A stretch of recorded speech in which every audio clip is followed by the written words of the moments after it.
توحید ایک ایسی زندہ جاوید حقیقت ہے کہ جب مرد مومن لا الہ الا اللہ کو اپنی زبان سے ادا کرتا ہے تو وہ صرف الفاظ نہیں ہوتے، وہ اس کے وجود میں ان روحانی طاقتوں کو جنم دیتا ہے کہ جس کے بعد دونیم ان کی ٹھوکر سے صحرا و دریا ہوتی ہے اور سمٹ کر پہاڑ پر ان کی ہیبت سے رائی ہوتی ہے۔ یہ کیا وجہ ہے کہ میرے آقا صلی اللہ علیہ وآلہ وسلم نے جس دور کی نشاندہی فرماتے ہوئے، جس کا مفہوم یہ ہے کہ ایک دور آئے گا کہ جب دنیا کی قومیں تم پر اس طرح جھپٹا کریں گی جیسے دسترخوان پر کھانے کے اوپر ٹوٹ کر گرتی، تم لوگ تعداد میں اتنے زیادہ ہوگے جیسے سمندر پر جھاگ ہوتی ہے۔ فرمائیے سیدی یا رسول اللہ، پھر ہمارا یہ حشر کیوں ہوگا؟ فرمایا گیا جس کا مفہوم ہے کہ تم لوگوں کو وہن کی بیماری لگ جائے گی، اور جب صحابہ نے مزید پوچھا تو فرمایا وہن کا مطلب ہے حب الدنیا و کراہیت الموت، تم دنیا کی محبت میں مبتلا ہو جاؤ گے اور موت کا خوف تم پر طاری ہو جائے گا۔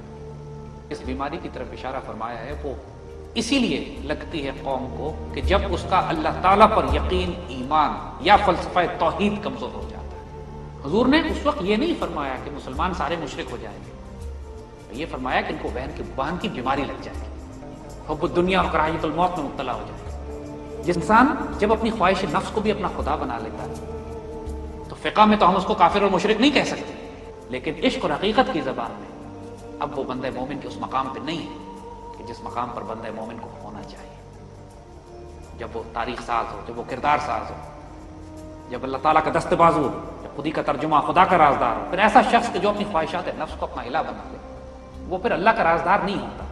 جو اللہ کے علاوہ خدا ہیں وہ صرف لکڑی اور پتھر کے بت نہیں ہیں۔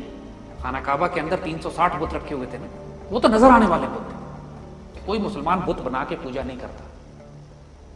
آج کل کے جو بت ہیں وہ چھپ چھپ کے سینوں میں تصویریں بناتے ہیں۔ پیرہن ہے جس کا، جو لباس وہ پہنتا ہے وہ مذہب کا کفن ہے، دین کی جڑ کاٹتے ہیں۔ جب ہم کہتے ہیں لا الہ، نہیں ہے کوئی الہ، تو ہم پوری کائنات میں ہر اس طاغوت کا انکار کر رہے ہیں، ہر اس کفر کا انکار کر رہے ہیں جو اللہ کے مقابلے پہ کھڑا ہو گیا۔ اس سے مراد صرف لکڑی اور پتھر کا بت نہیں ہے، چاہے وہ نیشنلزم ہو، چاہے کمیونزم ہو، چاہے ڈیموکریسی ہو، چاہے ڈکٹیٹرشپ ہو، چاہے وہ اللہ نے من یکفر بطاغوت کا لفظ استعمال کیا۔ طاغوت ایک فرد کا نام نہیں ہے، طاغوت ایک سسٹم ہے۔ ہمیں تو ترجمہ ہی کلمے کا یہ کرایا جاتا ہے کہ اللہ ایک ہے، الہ کا ٹرانسلیشن ایک لفظ میں تو کی ہی نہیں جا سکتی۔ انسان کی ذات سے لے کر کائنات کے آخری حد تک جہاں جہاں کفر کے نظام قائم ہیں وہ سب الہ ہے، وہ سب طاغوت ہے، وہ سب کفر ہے۔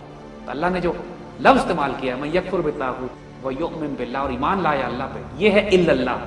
جب کلمے میں آپ کہتے ہیں لا الہ، نہیں ہے کوئی الہ، نہیں کوئی ڈیموکریسی، نہیں کوئی ڈکٹیٹرشپ، نہیں کوئی کیپٹلزم، نہیں کوئی کمیونزم، نہیں میں خود، پہلے اپنی ذات کا بھی تو انکار کرو نا۔ تو بندے مومن کی صفات میں یہ بات شامل ہے کہ جب وہ لا الہ الا اللہ پڑھتا ہے تو اپنی ذات سے لے کر پورے کفر کے ہر نظام تک ایک ساتھ سب کی نفی کرتا ہے، سب کا کفر کرتا ہے۔ جب یہ کرو گے من یکفر بالطاغوت اور یؤمن باللہ، پھر صحیح معنوں میں تم اللہ پر ایمان لاؤ گے۔ میرا جینا، میرا مرنا، میرا اٹھنا، میرا بیٹھنا، ان صلاتی و نسکی محیائی مماتی للہ رب العالمین، میرا سب کچھ اپنے رب کے واسطے۔ جب اس کا دین اور دنیا الگ الگ نہیں ہوگا، دنیا گزارنے کا نام دین ہوگا، اس کا اٹھنا، اس کا بیٹھنا، اس کا چلنا، اس کا پھرنا، اس کا سونا، اس کا رونا، اس کا بیوی بچوں کے پاس جانا، اس کے بچوں کی خدمت کرنا، رزق حلال کمانا، سب دین کا حصہ ہوگا۔ کوئی الگ الگ خانے نہیں بنائے ہوں گے اس نے۔ جب وہ اللہ تعالیٰ سے ایسا تعلق رکھے گا کہ اللہ اس کی زبان بن جائے گا جس سے وہ بات کرتا ہے، اللہ اس کا ہاتھ بن جائے گا جس سے وہ کام کرتا ہے، وہ حدیث شریف ہے نا مشہور، اللہ اس کا پاؤں بن جائے گا جس سے وہ چلتا ہے، جب اس کے آگے پیچھے دائیں، جب وہ مومن کی فراست سے دیکھے گا، یہ اس وقت اس کو عطا ہوتا ہے کہ جب وہ الا اللہ پر پورا اترتا ہے۔ پھر اس کے لازمی اثرات یہ ہیں کہ یہ بندہ مومن اس وجود کو، یہ وجود بن جاتا ہے جو پراسرار ہوتا ہے۔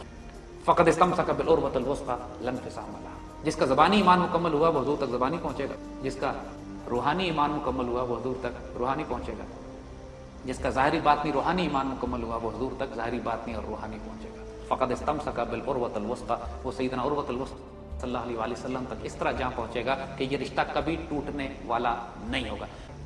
ایسی خوشخبری اللہ کے بندوں کو کہ یہ رشتہ اس کے بعد ٹوٹنے والا نہیں ہے، دنیا اور آخرت میں، اول میں، آخر میں، ظاہر میں، باطن میں یہ رشتہ قائم ہو جائے گا، یہ نہیں ٹوٹے گا۔ کہتے ہیں کہ منافق 40 سال ایک ہی کیفیت میں رہتا ہے اور اللہ کا بندہ دن میں 40 کیفیتیں بدلتا ہے، ہر وقت توبہ استغفار گھبراہٹ پریشانی، اس کو ہر عمل میں پریشانی ہوتی ہے۔ توحید کی کچھ نشانیاں ہوتی ہیں نا، کچھ سائنس ہیں، کچھ سمبلز ہیں۔ توحید زبانی علم کلام کا بحث نہیں ہے، اس کے کوئی اثرات ہوتے ہیں شخصیت کے اوپر، اور آج کے دور میں اگر کسی کی توحید آپ نے چیک کرنی ہے نا، یہ دیکھ لو کہ کفر کے نظام کے خلاف وہ کتنا بڑا سٹینڈ ہے. وہ کفر کے نظام کے خلاف اپنے جان مال جگر عزت آبرو ایمان بچے قربان کرنے پہ کتنا تیار بیٹھا ہوا ہے. ایک وقت تھا کہ زمانے میں یہ توحید ایک زندہ قوت کا نام تھا. It was a living force. اس کے اثرات نظر آتے تھے. سیدنا خالد بن ولید 1,500 کے لشکر کے ساتھ گئے، جسے فوجی اصطلاح میں کہتے ہیں، جاسوسی کرنے گئے. ان کو ابو عبیدہ رضی اللہ تعالیٰ نے بھیجا کہ جا کے دیکھو کہ رومنز نے اپنی فوجیں لگائی کس طرح، کتنے ہیں، فوجیں کہاں لگائی ہیں. سیدنا خالد بن ولید ان 2,000 کے لشکر کے ساتھ 2 لاکھ کے لشکر پہ ٹوٹ پڑتے ہیں، صفایا کر دیتے ہیں اس کا. یہ زندہ قوت تھی، نظر آتا تھا یہ فکر. آج کیا ہے؟ فقط ایک مسئلہ علم کلام. آج کیا رہ گئی یہ توحید ہے؟ صرف بحث کرتے رہتے ہیں کہ تمہارا عقیدہ ٹھیک ہے، تمہارا عقیدہ ٹھیک نہیں ہے، تم مشرک ہو، میں موحد ہوں. استغفر اللہ العظیم. امت نے اپنے آپ کو کہاں رسوا کیا ہے؟ کیسے ہو سکتا ہے کہ مسلمان بھی ہو اور حب الدنیا اور کراہت الموت بھی ہو؟ 1 ارب کے ہم مسلمان ہوں، 30 لاکھ کا اسرائیل ہو، اور آج جس طرح مسلمان رسوا ہو رہے ہیں پچھلے 100 سال سے. اور پھر یہاں یہ بھی تکبر ہمیں ہے کہ ہماری توحید بڑی مضبوط ہے. فقہ کی حد تک ٹھیک ہے، کسی کو کافر نہیں کہتے، لیکن اس توحید کی زندگی پہ اثرات کوئی نہیں. اگر اس روشنی سے تمہارے کردار کے اندھیرے دور نہ ہو، کوئی شخص یہ کہے میرا توحید بڑی زبردست ہے لیکن میرا اخلاق خراب ہے، کوئی شخص یہ کہے کہ میری توحید بڑی مضبوط ہے لیکن میرا دل پتھر کا ہے، کوئی شخص یہ کہے میری توحید بڑی مضبوط ہے لیکن میں کنجوس ہوں، کوئی شخص یہ کہے کہ میری توحید بڑی ہے لیکن مجھے مال و دولت جمع کرنے کا شوق ہے، میں صدقہ خیرات نہیں کرتا، کوئی شخص یہ کہے میری توحید بڑی مضبوط ہے لیکن میں اپنے مسلمان بھائی کی عزت اور آبرو اور جان و مال کی حفاظت نہیں کرتا، میں اس کی غیبت بھی کرتا ہوں. لیکن غیبت کتنے شوق سے کی جاتی ہے آج محفل میں. کس محفل میں بیٹھ جائیں، دوسرے کی برائی ہو رہی ہوتی ہے. اور غیبت کے بارے میں کیا فرمایا گیا؟ اپنے مردہ بھائی کا گوشت، زندہ بھائی کا بھی نہیں، قتل کر کے اس کو میز پہ لگائیں، اسے گوشت توڑ کے کھائیں. کیسا تصور، کیسا کائی آ جاتی ہے. یہ غیبت ہے. جرأت کردار نظر آنا چاہیے. یہ کیا بات ہے کہ ہماری توحید بڑی اچھی ہے لیکن حجاز میں پورے مکہ مدینے کے آس پاس امریکی اور یہودیوں کو بیعت دے دی. کوئی توحید نہیں. یہ کیا توحید ہوئی کہ دنیا کے سب سے امیر ملک تو ہیں لیکن ساری دولت یہودیوں کے پاس رکھی ہوئی ہے، اور پوری مسلمان دنیا میں غربت اور بھوک کے مارے عالم یہ کہ ایک چھوٹا سا سویڈن ایک ملک ہے، اس کی آمدنی 60 مسلمان ملکوں سے زیادہ ہے. یہ کون سی توحید ہوئی ہماری؟ اتنے ذلیل و رسوا اور میں خجل خوار ہو رہے ہیں جبکہ دنیا کے امیر ترین ملک ہمارے حکمران، لیکن یہ سارے پیسے رکھوائے ہم نے یہودیوں کے پاس ہے. پھر بھی عقیدہ ٹھیک ہے ہمارا، توحید بڑی مضبوط ہے. انا للہ و انا الیہ راجعون. میں نے اے میرے سپاہ تیری سپاہ دیکھی ہے، قل ہو اللہ کی شمشیر سے خالی ہے نعام. قل ہو اللہ واحد، کہ اللہ واحد ہے، یکتا ہے، یونیک. کہ اللہ یونیک ہے پھر اس کا بندہ بھی یونیک ہوتا ہے. اللہ الصمد، اللہ بے نیاز ہے، اللہ کا بندہ بھی بے نیاز ہوتا ہے. کیا فرق پڑتا ہے؟ آج دیکھو ہمارے حکمرانوں کا عالم. نیٹو کی سپلائیز ہم نے چند دن بند کی تو امریکہ میں اتنا شور نہیں ہوا جتنی بے شرم حکمران ٹی وی پہ آ کر کہتے ہیں کہ بیگرز کانٹ بی چوزرز. ہم نے اگر نیٹو سے امریکہ سے پیسے لیتے ہیں تو ہم سپلائی کیسے بند کر سکتے ہیں اس کو جانے دو. اللہ اس سمت کو نہیں سمجھتے ہیں کہ اللہ بے نیاز ہے. اللہ بے نیاز ہے تو اللہ کے بندے، اللہ کے رسول کی امت بھی بے نیاز ہے کفر سے. یہ کیا مطلب ہوا کہ میں تو اللہ کے رسول کی امت لیکن کھاتے تو کفر کا ہی ہے. بیگرز کانٹ بی چوزرز، مانگتے تو منی سے کیسے سپلائی بند کر کے نا. انا للہ و انا الیہ راجعون. یہ تو نہ ہوئی کوئی بات. لم یلد ولم یولد، اللہ تعالیٰ نہ پیدا ہوا نہ پیدا کیا گیا، لیکن ہم اپنی ساری نسبتیں ذات برادری رشتہ داری پہ رکھتے ہیں، اللہ رسول کے دین پہ نہیں رکھتے، قومیت پہ لسانیت پہ رکھتے ہیں. حضرت بکر صدیق جنگ بدر کے موقع پر حضور کے ساتھ تھے. ان کے سامنے ان کا بیٹا کہتا ہے کہ بعد میں کہا جی آپ میری جنگ کے دوران آپ میری تلوار کی زد میں آئے تھے لیکن میں نے آپ کو اس لیے چھوڑ دیا کہ آپ میرے والد تھے. سیدنا بکر صدیق فرماتے ہیں اللہ کی قسم تم میری تلوار کی زد میں آتے میں نہ چھوڑتا کہ تم اللہ کے رسول کے دشمن. یہ کردار آج بھی کوئی دکھا سکتا ہے؟ لم یلد ولم یکن لہ کفوا احد، کوئی بھی اس جیسا نہیں. تو یہی ایٹریبیوٹ اللہ کے بندے کا بھی ہوتا ہے. ہمارے معاشرے ہوا کرتے تھے کہ جہاں پہ پوری دنیا آ کے دیکھا کرتی تھی کہ ایمانت، دیانت، صداقت، صفائی ستھرائی، طہارت، پاکیزگی کے معیار کیا ہے. اور آج مسلمان معاشروں کو دیکھیے، سب سے زیادہ غلاظت مسجد کے آس پاس ہوتی ہے، سب سے زیادہ غلیظ مسجد کے باتھ روم ہوتے ہیں. حالانکہ مومن کو کہا گیا جس کو کہا گیا کہ اس کے نصف ایمان صفائی اور طہارت ہے. ہم نے کیا حشر اپنا کر لیا. کیوں؟ اسی وجہ سے کہ توحید ہمارے لیے علم کلام کی بحث رہ گئی ہے.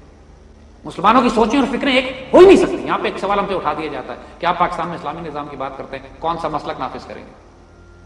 مسلک کون سا ہوگا؟ یہ سوال غلاموں کے، غلام یہ سوال اٹھاتے ہیں. کون سا مسلمان مسلک ہے جو یہ کہتا ہے کہ پاکستان میں خلافت راشدہ کا نظام نہ ہو، سود اور ربا کا نظام چلتا رہے؟ کوئی نہیں کہتا. کون سا مسلمان مسلک یہ کہتا ہے کہ ایسا نظام قائم کریں کہ لوگ زکات لے کر پھریں، کوئی زکات لینے والا نہ ہو؟ کون سا مسلمان مسلک ہے جو کہتا ہے مسلمانوں کو متحد کر کے یونائٹڈ اسٹیٹس آف اسلام نہ بنائیں؟ کون سا مسلمان مسلک ہے جو کہتا ہے غزوہ ہند نہ کرے؟ کون سا مسلمان یہ کہتا ہے کہ مسلمان دنیا پہ دشمنوں کے لشکر کا فلسطین کو، کشمیر کو، بوسنیا کو، عراق کو آزاد نہ کرایا جائے؟ کوئی نہیں. ہم جن ایشوز کی بات کر رہے ہیں وہ اتنے بڑے ہیں، وہاں مسلک انوالو ہی نہیں، کیونکہ تمام مسلمان مسلک اس پہ متفق ہیں کہ مسلمانوں کو عزت اور آبرو ملنی چاہیے، اور جو اس مقام پر اس ڈیوٹی اور اس مشن کو لے کر اٹھے گا وہ پوری امت کو متحد کرے گا. کیوں؟ کیونکہ اصل توحید وہ ہے، اصل توحید وہ ہے.